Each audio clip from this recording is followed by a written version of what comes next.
Olá pessoal, dando continuidade, agora a gente vai debater os exames que são pedidos nas nossas rotinas de consultas.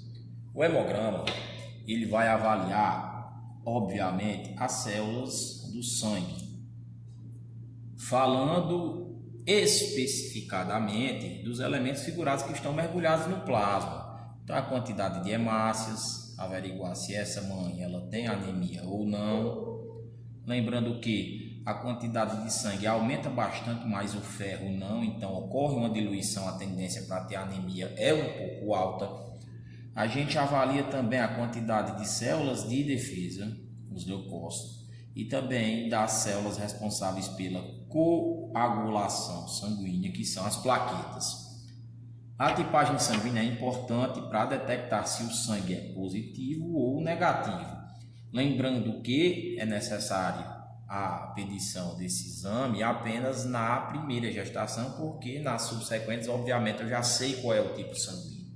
Lembre-se que mãe com sangue RH negativo complica um pouco a nossa análise em pré-natal, porque se o pai for positivo, ocorre o risco de doença hemolítica do recém-nascido, eritroblastose fetal. O sangue do filho ser literalmente destruído pelo sangue da mãe, porque vai haver passagem na hora do parto de sangue de filho para mãe. Sangue positivo não combina com sangue negativo.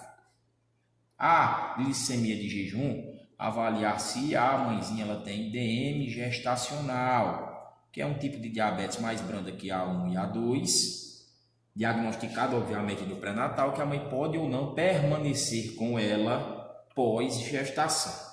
Então a gente tem a rotina com a glicemia de jejum. Se for necessário uma averiguação maior, a gente apela para o teste oral de tolerância à glicose.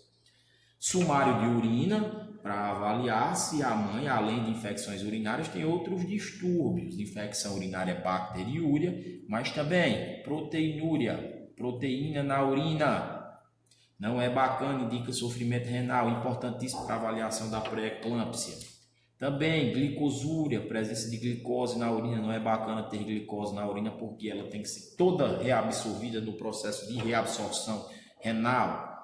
A gente vai avaliar também se tem hematúria, sangue na urina. Não é bacana hemorragia interna de sistema renal, porque sangue é macromolécula, não pode passar para o processo de reabsorção, ficando retida glomérulo de Malpi, cápsula de Balban, no processo de filtração glomerular. VDRL, averiguar se a mãe tem sífilis. Treponema pálido, doença bacteriana. O anti-HIV, obviamente, averiguar se a mãe é soropositiva. HIV, classicamente, uma doença conhecida com relação à queda da imunidade. Diagnostiquei cedo, tenho como fazer uma terapêutica para que esse bebê venha ao mundo isento ou com a carga viral bem baixa. Anti-HCV, verificar, averiguar se a mãe ela tem hepatite C. HBsAg, hepatite B, são infecções de fígado que tendem a serem crônicas, passadas por via parenteral. ISTs, infecções sexualmente transmissíveis, lembra que A e E são feco-orais. Parasitológica de fezes, nós vamos, através desse exame, averiguar a presença de verminoses, essas verminoses que podem perfeitamente potencializar um quadro anêmico. Sorologia para toxoplasmose, rubéola e citomegalovírus. Vamos avaliar aqui a presença de IgG, de preferência reagente, e IgM não reagente. Imunoglobulinas, soroplasma, então a gente vai tentar achar a presença de anticorpos que são específicos para essas doenças. Então o IgG é um anticorpo de memória, a presença indica que você não tem o risco de adoecer daquela patologia, e o IgM quer dizer infecção aguda. Então o melhor resultado para essas sorologias, sem dúvida alguma, é o IgG reagente e IgM não reagente. Você não tem um micro-organismo no corpo e, se por um acaso entrar em contato, você tem memória. O resultado intermediário é o IgG não reagente e o IgM não reagente. Você não tem um micro-organismo no corpo, mas também não tem memória, pode adoecer. E o resultado ruim é o IgG não reagente e o IgM reagente. Você tem um micro-organismo no corpo e não tem memória. A qualquer momento, como por exemplo a sua imunidade cair, a doença ela pode se instaurar ali naquele organismo.